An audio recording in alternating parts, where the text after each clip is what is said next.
maging diretsahan na lang po ang kung ano man yung kailangan talaga.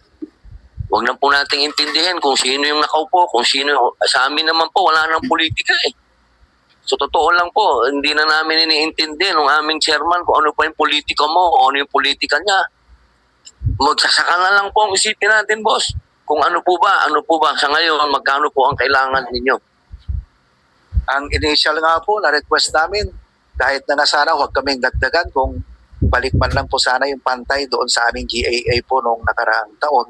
Abay, marami na po tayo matutulungan magsasaka po. Ay, kapartner niyo po ako dyan. Sasabihin po natin yan sa ating chairman. Pagtutulungan po namin dahil alam niyo po, maswerte po tayo dito ngayon sa chairman natin sa agriculture at talagang sa kanya po walang politika. Lusob na lusob dito eh. Kaya sana po, pagtulungan po natin. Isang question na lang po. Yung tungkol po doon sa namatay, pwede po bang sagutin niyo po kami? Ano pa talaga ang nangyari doon sa batang ngayon? Bakit? May nagsasabi pa na kasalanan pa ng bata. Ano po ba nangyari doon sa abogado na yun? Well, actually po, ang nakakalungkot nga yung nangyari, actually hindi lamang si Kyle ang naging empleyado po ng National Irrigation. Yung magulang po niya, yung nanay at tatay niya ay nagtrabaho rin po sa NIA. In fact, yung mother niya is ang aming HR po noong time na yan, noong nakaraan, bago po siya mag-retire.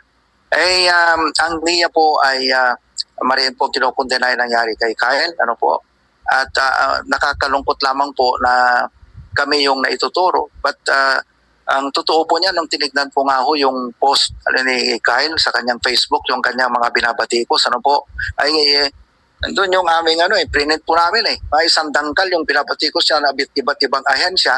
Sa NIA, may mga lambing lang naman po siya ng mga pinatignan ng mga project, which kami naman po ay aming binalidate.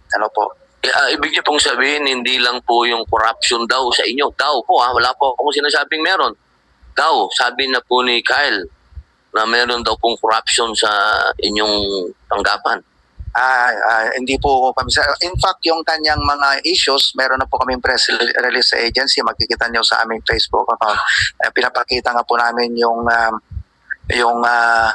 comparison doon sa aming Facebook account nung pinost ni Kyle at saka yung totoo po na sitwasyon ng project. At in fact po yung project pala na tinutukoy ni Kyle ay hindi po sa ating administration yon, Mr. Senator. Noon pang nakaraang administrasyon po. Naayos na po ba yun? Maayos naman po. Kung sabi po nila meron kayong sinumiti na pwede nyo bang ipakita? Pwede bang ipakita yung ating report? May composite report po kasi sa yes. Pwede nyo bang ipakita rito para may record tayo? Habang hinihintay, wait lang po ha. Natanggap ko yung report, no? Pero magandang maipaliwanag kay Senator Padilla ito. Actually po, Mr. Senator, yung isang project po doon na kinocomplain ni Kyle was yung 40 million, 2020 po siya na ipabid at 2021 po natapos. Sa anong lugar po yon? Parang sa farm yata yun eh. Maging Lanao del Sur. Opo. Pwede pong makita ba? Akala ko may picture po yan. Meron po. Baka pwede natin i-share.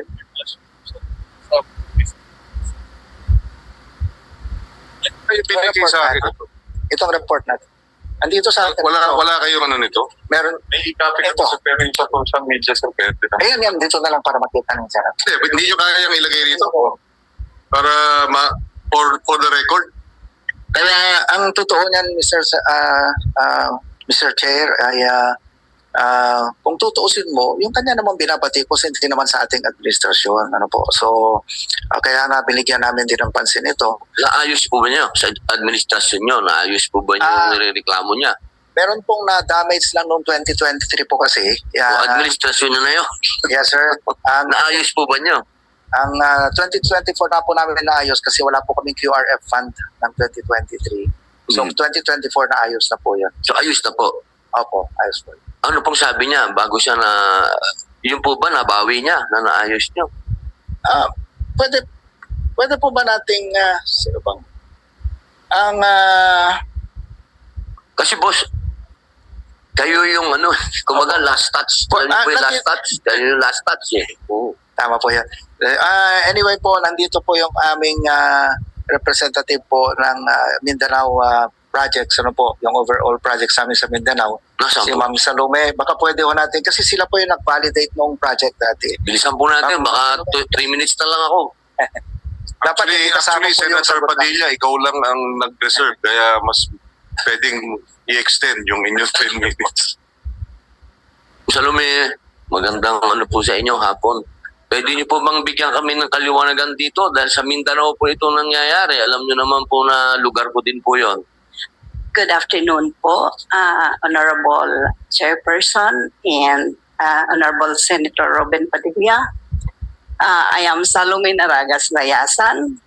I am one after we received the memorandum from Administrator Eduardo E.D. Chigilian. The team composing of technical engineers from the Mindanao regions, Region 9, 11, 12, 13, and from the central office proceeded immediately to the Maging Communal Irrigation Project. From there, Ma'am, sorry po. Saan po ito? Lugar sa Mindanao? sa Lanao del Sur po ba ito? Lanao Sur po ng Maging. So, nag-walk through kaagad kami papuntang dam. From there, sa dam, nakikita namin upstream of the dam, may tubig and flowing towards the intake. Yung intake papunta ng main canal in full capacity. So therefore, another thing, nakikita po namin na yung physical structure ng dam ay in place. The components, the parts of the dam, andoon po. So, the team concluded that the dam is operational po. And pagkatapos doon, we proceeded, nag-walk through din kami sa main canal up to the lateral A canal and lateral B canal. Nakikita po namin that the structure ay in place and water is flowing, conveying nagko-convey po yung canals ng eksaktong tubig. So yung pong pinakita niyang picture na wasak, gawa na po ngayon. Opo, lahat. Hindi namin nakikita yung mga pictures na nasa social media which questions the integrity of the project. Yun po, sir. In fact, we have farmers na gumagamit na po ng tubig, nagtatanim na po. So yun, the Maging Communal Irrigation Project is operational. Yun lang po ba ang kanyang sinasabi na nagkaroon ng anomalya doon po sa inyong ahensya? Yun lang po? Wala na po bang ibang siyang tinuro pa? Meron pa po yung ating Ditsaan Ramain National Irrigation System, particularly yung Water Masters Quarter na nasisira nung nakita namin, pinuntahan namin, nakikita yung door at saka yung electrical lang po. With the permission of Senator Padilla, tama ba ito yung posted sa kaliwa? Ibig sabihin, pinost nung naging biktima.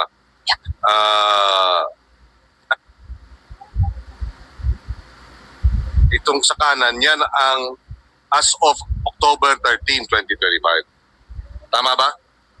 So, ang sinasabi nyo rito, outdated yung kanyang mga in-upload na photo. Outdated. Ibig sabihin, luma. Ayan, ito yung pinicture niya sa kaliwa. Tama? At base doon sa in-encircle nyo, yun yung puno, naroon yung tower sa kaliwa. Ngayon, andito yung puno, andito yung tower sa kanan, at yan na yung kanal. So ito hindi tapos, yan tapos. Ganun. Yes, go ahead.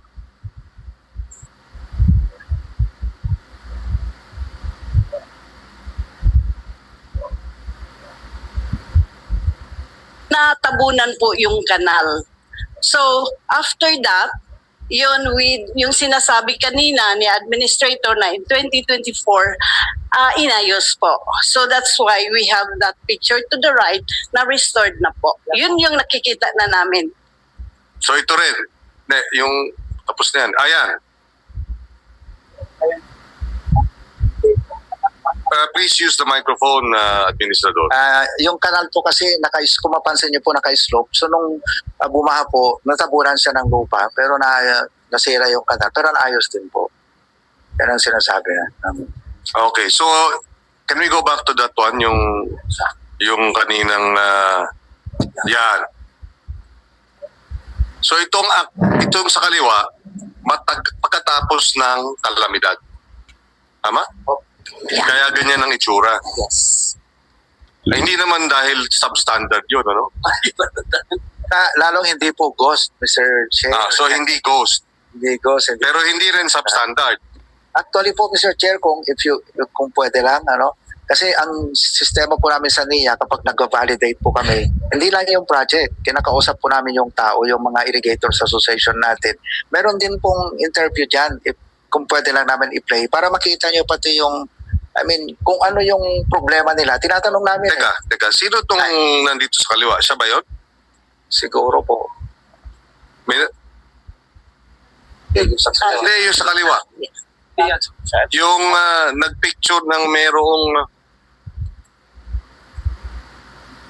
Kasi siya nag-post niyan.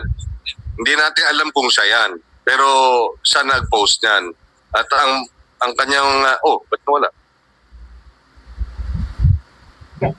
Anyway, pakibalik.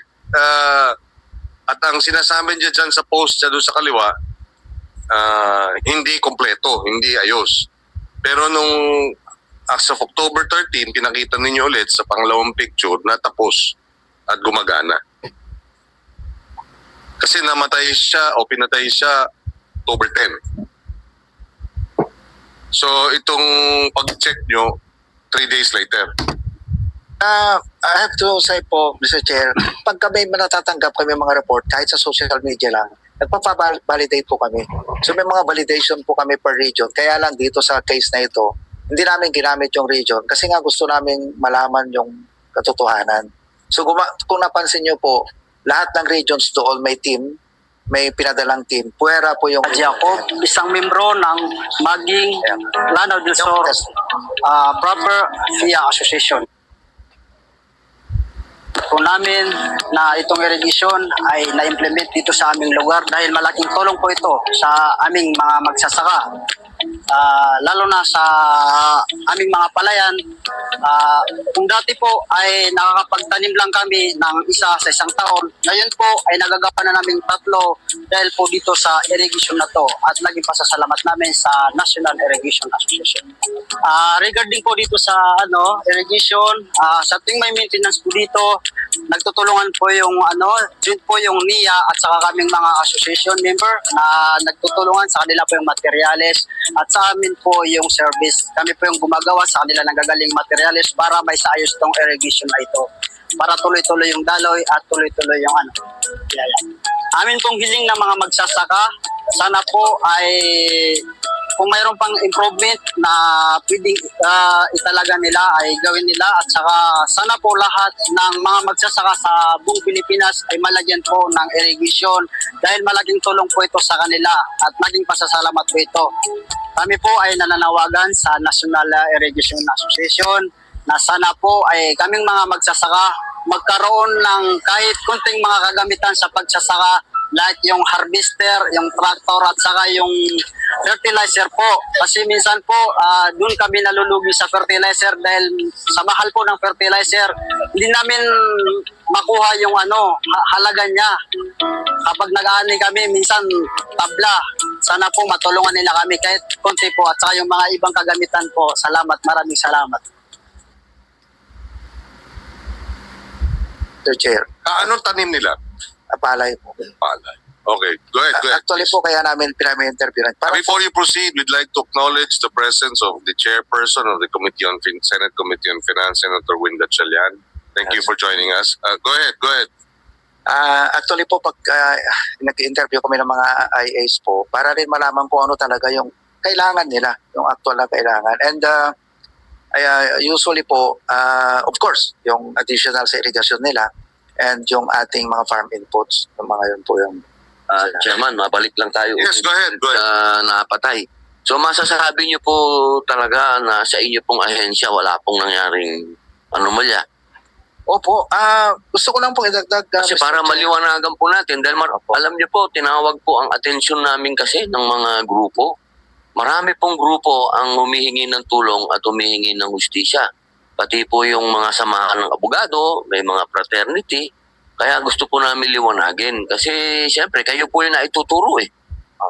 Hindi po kayo sabihin yung ahensya nyo. Opo. Yun nga po ang malungkot, Mr. Chair.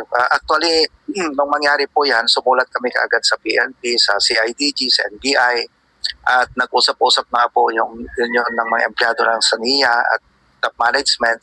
Nag-offer po tayo ng reward para po sa kung sino makapag-provide ng information, reward, nag-offer kami ng reward money. Pero kung pagdating po sa implementation ng project, Mr. Chair, is that ang masasabi ko po, iba ang sistema ng NIA. Alam po ng ating gagalang-galang na chairman yan. Kasi po sa NIA po, pagka magsisimula pa lang ng project, kasama na po namin yung may mga irrigators association. Sa pirmahan pa lang po ng kontrata, nandyan na sila.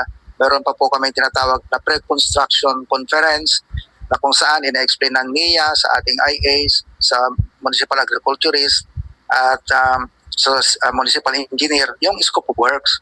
At mahigpit po ang tagbubili namin sa NIA na yung 70% ng workforce doon ay dapat IAs po. Dahil ang aming mindset, kapag ka ang nagkatrabaho doon ay may sense of ownership, ay ipagmamalasakit po nila. Hindi lamang po yon. Kasama rin po sila sa inspection at sa acceptance po ng project. Malabo po na magkaroon ng yung opo dahil sila po mismo ang kasama nagtatrabaho. Meron po ba kayong suspect? Well, kami again, tinignan ko nga po yung Sino po tinitingnan nyo? Andito po ba?